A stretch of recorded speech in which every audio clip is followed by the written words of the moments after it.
everyone. I'm Jenny Mitchell. I'm a physical therapist. I've been doing physical therapy for about 10 years. You know, I've done a lot of continuing education outside of my physical therapy degree. I've worked with adults, I've worked with kids, I've worked with athletes. Probably my favorite population is, you know, the high school, college athletes. In that, you know, I've used a lot of taping techniques, I've used a lot of manual therapy techniques, and done some continuing education, especially with the manual therapy techniques, which has proven to be very useful in Jiu-Jitsu and in my own life. I wanted to share taping techniques with Kama Jiu-Jitsu, mainly because I've used it myself while rolling and training, and it's helped tremendously. I've also used it on different athletes in different sports and seen how effective it is. I will say there are certain injuries and certain athletes and certain sports that taping is not quite as useful with. But I've just really seen the benefit of it for my own self, and I've watched it in other people. And I wanted to share it also to help prevent injuries, to prevent further injuries, because I know that once you get into Jiu-Jitsu, once you fall in love with it, it's really hard to take a break when you're injured. And so this is a good way to be able to keep yourself going, especially if it's a minor injury, without causing further damage and, you know, taking some of the pain away. Well, I actually originally wanted to be a pilot, but that fell through. And I played basketball when I was in high school, and I hurt my shoulder. And so I had to go get physical therapy on my shoulder, and I saw what they did and how they treated me, and that was a long time ago, so a lot of the techniques were really different. But I really enjoyed it. I enjoyed kind of learning about what they were doing, and the physical therapy greatly helps my shoulder. I have no problems with it now. And so I really saw the benefit of it, and so that's what I decided I wanted to go for when I went to college, and here I am. So being a physical therapist for me was not an easy journey. Some of the challenges that I faced, you know, it's more school than normal. You have to get your 4-year bachelor's degree, and then you go to physical therapy, which is about 2.5 to 3 years, more towards 3 years now that they've changed the degree a little bit. And I, just to let everyone know, I'm not very good at taking tests. And so I really had to work on that. And yeah, that was a huge challenge for me, because there's a lot of tests that you have to take in physical therapy, just in the school, not counting the boards that you have to take once you're done with school. You know, and I continued challenging myself, if you will, with the continuing education that I did after I graduated, trying to get my certification in manual therapy. There's a lot of exams, written as well as oral and practical exams. So that was probably the biggest challenge for me in physical therapy, was just test taking. So I know that sounds silly, but but that was the hardest part for me.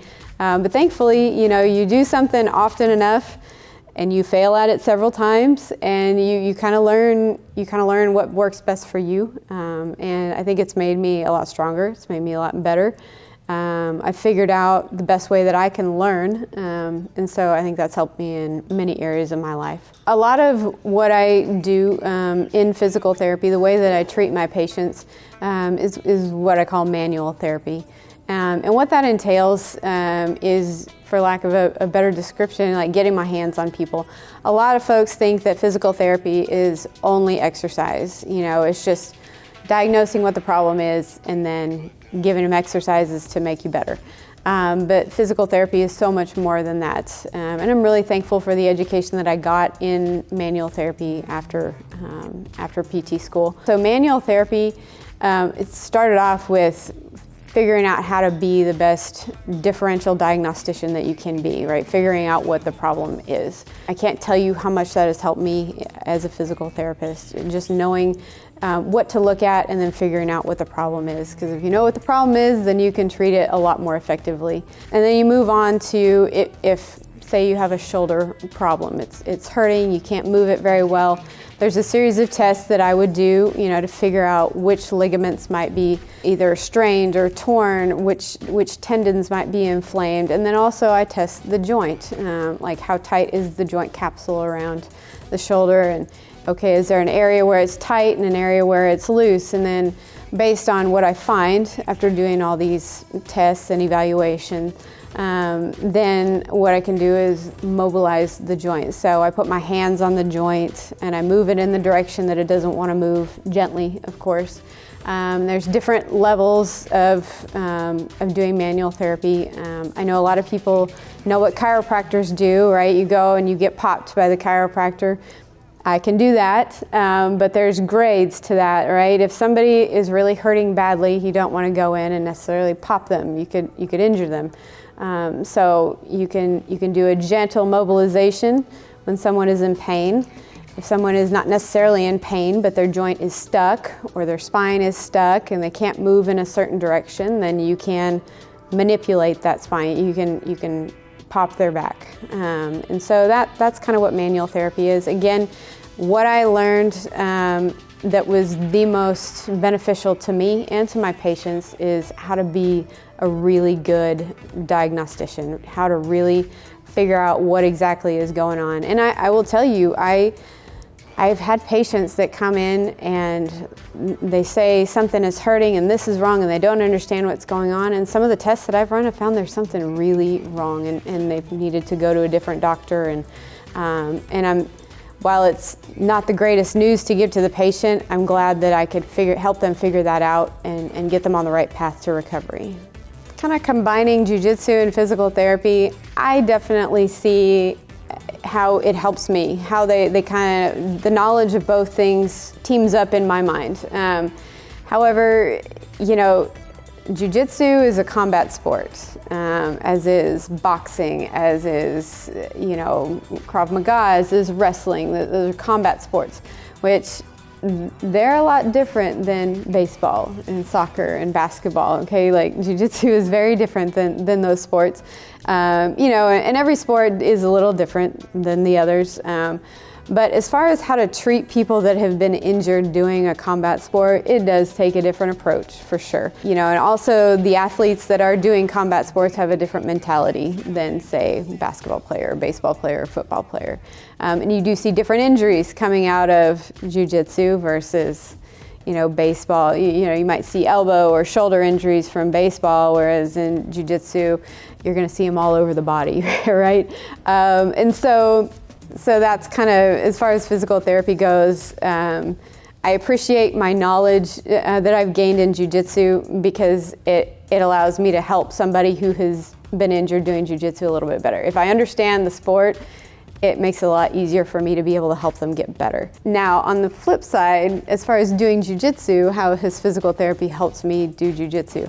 I think probably the biggest aha moment I had was when I learned like wrist and foot locks. And I don't know a ton of them right now, but with ankle locks, the way that you do an ankle lock, you are stretching the ligaments of the ankle. And every single position that you can put someone in to do an ankle lock is a test of a ligament. And I've learned all those ligament tests, and so it really makes sense to me. When I go to do an ankle lock, I'm like, yeah, that makes sense. All you do is, crank the foot in this direction and this ligament is gonna pop if you do it hard enough. And so I know that sounds funny, but that makes sense in my mind because I've drilled the ankle joint and the ligaments into my mind so much that it's kind of second nature to, when I have somebody in an ankle lock, that makes sense to me in my mind. So it's kind of funny to, think about it that way.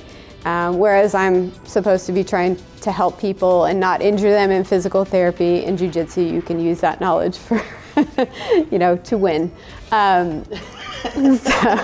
But yes, I really do. The other part to it too is in jiu-jitsu, while you're training, not necessarily if you're in a self-defense situation, but if you're training and your training partner, you want to be a good partner. You don't want to injure them.